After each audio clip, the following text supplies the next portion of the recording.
Assalamualaikum warahmatullahi wabarakatuh. Kami dari kelompok 7 dengan saya Dwi Nur Indasari beserta teman saya Muhammad Akbar, Muhammad Kahfi, Renaldi Junanto, dan Jopi Aditya. Kita akan menjelaskan tentang proposal proyek perangkat lunak aplikasi KRS dan KPRS. Poin-poin yang saya akan bahas pada kali ini yaitu latar belakang proyek, permasalahan, solusi, harga yang ditawarkan, waktu pengerjaan, dan keunggulan. Latar belakang proyek. Universitas Budi Luhur merupakan salah satu perguruan tinggi swasta di Jakarta yang terkonsentrasi pada fokus di bidang teknologi informasi.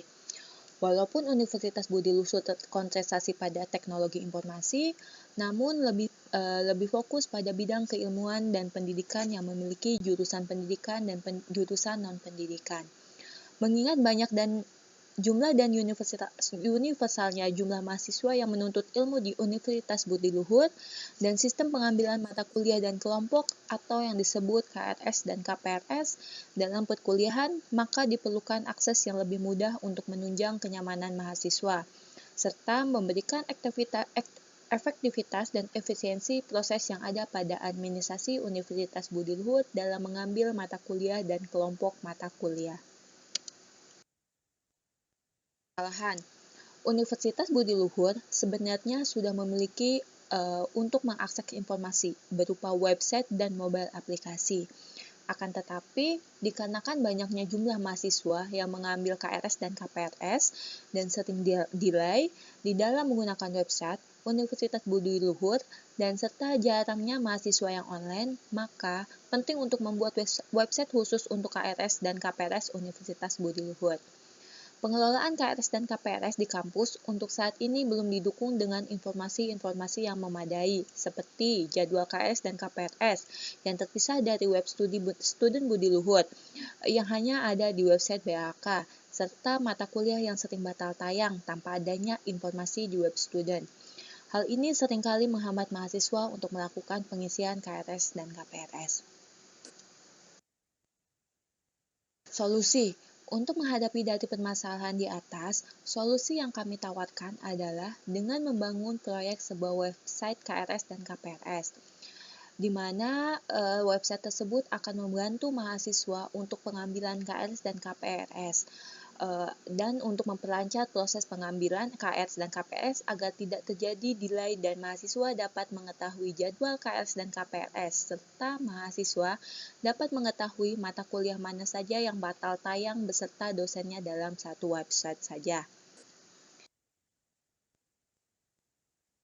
Yang ditawarkan. Untuk merealisasikan solusi di atas, harga yang kami tawarkan adalah 172 juta untuk membangun proyek sebuah website KRS dan KPRS Universitas Budi Luhur yang dapat membantu proses pengambilan KRS dan KPRS mahasiswa Universitas Budi Luhur.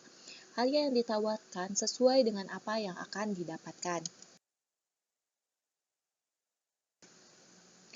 Berikut adalah rincian biayanya. Di sini kita membutuhkan 5 sumber daya manusia, yaitu Project Manager dengan kualifikasi pendidikan S2, administrasi bisnis atau sistem informasi, atau pendidikan S1 dengan pengalaman di bidang proyek sistem informasi minimal 8 tahun. Alokasi jam kerjanya 5 jam per hari, jumlahnya 1 orang dengan gaji 18 juta rupiah. Untuk bisnis analisnya, kualifikasinya pendidikan minimal S1 yang menguasai proses bisnis masing-masing.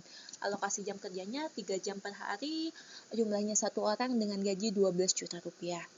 Selanjutnya, sistem analis, pendidikannya minimal S1 dengan pengalaman pembuatan program minimal 2 tahun, mengerti tentang software dan hardware komputer secara umum, memahami infrastruktur jaringan.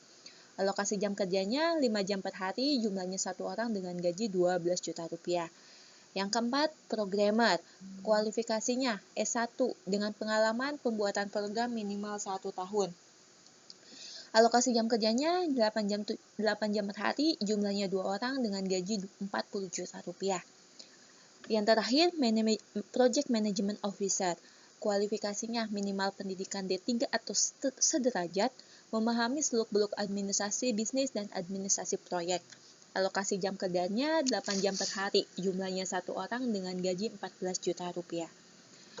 Selanjutnya di sini ada tipe rekrutmen yaitu software dan hardware. Untuk spesifikasi software yaitu Macromedia Dreamweaver dengan biaya 1.700.000.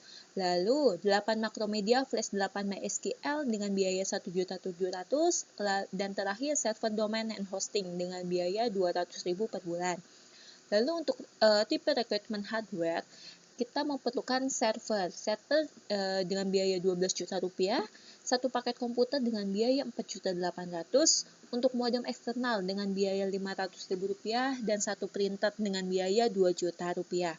Jadi jumlahnya yaitu 22.900.000. Ini adalah rincian biaya kegiatan. Yang pertama yaitu studi kelayakan, biayanya yaitu 9 juta rupiah. Untuk desain fungsi, biayanya 7 juta rupiah. Untuk pemrograman, biayanya 12 juta rupiah. Untuk pengujian, biayanya 3 juta rupiah. Untuk pelatihan, biayanya 5 juta rupiah. Untuk pemeliharaan, biaya 3.500.000. Untuk dokumentasi 4 juta rupiah dan biaya lainnya dengan biaya 10 juta rupiah. Jadi jumlah total kegiatannya yaitu 53.500.000 rupiah. Nah, di sini ada Gantt chart, yaitu estimasi waktu yang diperlukan untuk setiap kegiatannya. Yang satu, yaitu kegiatan melakukan interview terhadap stakeholder proyek. Itu kurang lebih dia memerlukan waktu sekitar 5 minggu. Lalu untuk melakukan pembagian petugas membutuhkan waktu 7 minggu. Untuk kontrol project team, dia membutuhkan waktu sekitar 8 minggu.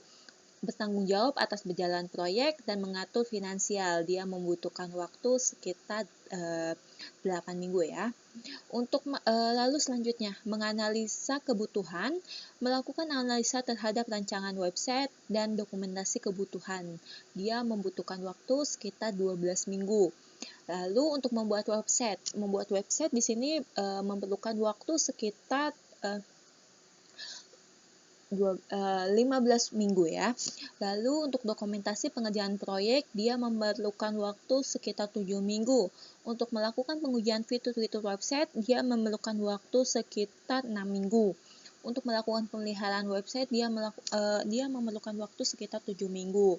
Lalu untuk mengumpulkan, mengatur dan mengintegrasikan data proyek, mengembangkan dan mempertahankan template bagi dokumen-dokumen proyek, mengembangkan atau pelatihan dalam berbagai topik dan manajemen, mengembangkan dan menyediakan jalur karir bagi manajer proyek. Itu memerlukan waktu sekitar 10 minggu.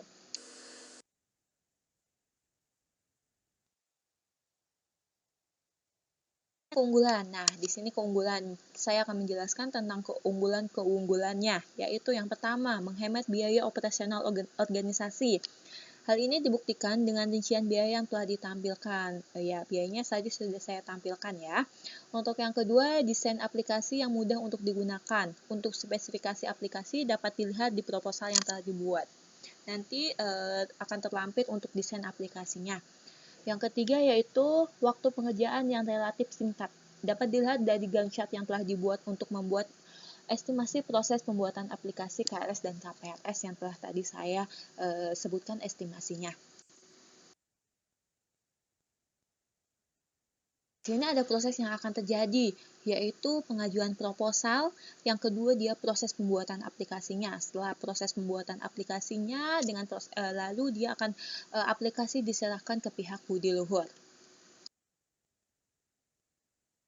Di sini skop aplikasi KS dan KPRS nih. Di sini dimulai dari 20%, 40%, 60%, 80%, dan lalu 100%. Demikian presentasi yang kelompok kami akan sampaikan.